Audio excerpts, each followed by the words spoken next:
that Jesus gave us 2 commands. Okay. It's very frustrating when somebody makes a video response and then turns off the stitch mode, because it just proves that you don't actually want to have the response. You don't want me to tell you what it is that you're talking about. You don't want to hear the truth. The Messiah gives us 2 commandments. He says, love God with all your heart, soul, and mind, and love your neighbor as yourself. Those are idioms. The Bible is written in idioms. You have to go back to the beginning and read it through to the end in order to understand the definition of those idioms. So to love God with all your heart, soul, and mind means to keep the 10 commandments. And you can see that in Deuteronomy 6. Okay, in Deuteronomy 5, they get the 10 commandments. And then in chapter 6, it says the fear of God and the love of God is the keeping of the 10 commandments. To love your neighbor as yourself is to teach people how to keep the 10 commandments and to rebuke them when they sin. And that's Leviticus 19:15-18. And James also quotes that in chapter 2. Also in John, I think it's 5:3, he says, this is the love of God, that we keep his commandments, and his commandments are not grievous. So you're just, I don't understand what you're saying. Like, you said the 2 commandments is to love God and your neighbor, and that's 2 of the 10. It's not 2 of the 10. It's defining the 10 and the elevated commandment to love your neighbor.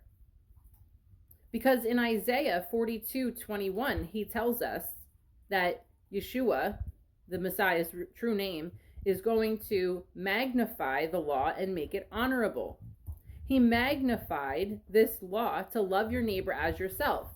That's one of the laws he magnified. So if you're going to, because you don't want to go to hell, right? I don't want to go to hell. I don't want you to go to hell. I hope you don't want me to go to hell. And so when I see you sinning, I'm going to tell you, stop that, or you're going to burn. And sin, in 1 John 4:3, I think it is, he says that sin is transgression of the law, transgression of God's law.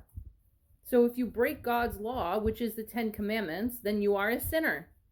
And therefore, I would need to rebuke you. Now, as far as rebuking people outside of the church, like, yes, you're right. You do need to rebuke people. We need to teach people not to sin. But there's rules to rebuke. You can't just go around the whole world and tell everybody off that you see, because that's not the way it's done.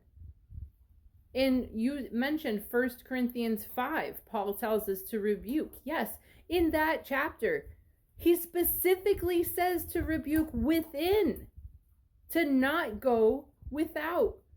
He calls the people who rebuke outside of the church wicked. You're a wicked woman for rebuking outside the church. And also, you have to rebuke righteously. Judge righteous judgment. That's in Leviticus and all over the place. How do you become righteous? You first have to take the log out of your own eye so that you can go and take the speck out of your brother's eye. What log is he talking about? It's the Yule log, the Christmas tree. If you're still doing Christmas and other pagan idolatry and rebuking people for sinning, you're just a hypocrite. And you're right, I did say that hypocrites will not enter into the kingdom. That was the point of my message. I mean, it wasn't really the point of the message, but like, that's an underlying theme, yes. Because hypocrites won't be in the kingdom. That is the leaven of the Pharisees. Do as I say, not as I do. Right? They would sit there at Moses' seat and read all of the commandments and tell them what they're supposed to do, but then they didn't do any of it themselves. And that's the churches today. They'll sit there at the pulpit and they'll read from that Bible, but they don't do anything it says. In fact, they do everything it says not to do. So if you're still doing Christmas and Easter and whatever other man-made holidays there are, then you're just a hypocrite. Other rules to rebuke is, as a woman, you are to be shamefaced and quiet, not teaching men, but the elder women can teach the younger women and children how to become righteous women. You wouldn't go rebuke a man, because men are the authority. He made Adam first, not Eve. Eve was there to help Adam. So to be a righteous woman means that you're keeping the 10 Commandments and eating clean. Those are the covenants of promise that Paul talks about in Ephesians 2:12. And then you can turn around and teach other women and children how to behave.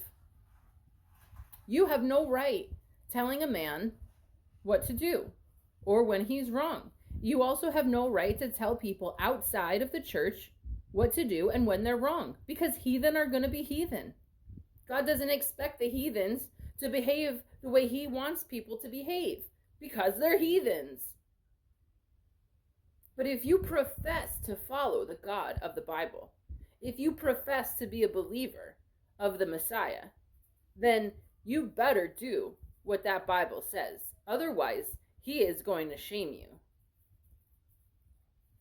So you really need to take a look at the scriptures that I've been saying and read them and learn how to be a good woman. And shamefaced means wash all that paint off your face.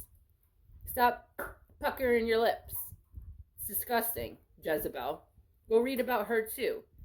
You can read about her in Revelation 2, 1 Kings chapter 16 to the end of the book, and 2 Kings 9 was where she was killed, where she died. You know, it's like, that's the end for so many women. Do not suffer that woman Jezebel. And the men who put up with her go into the same bed of suffering. And if you want to know what the punishment is, you can read Isaiah 3 and Isaiah 13. It's really unbelievable.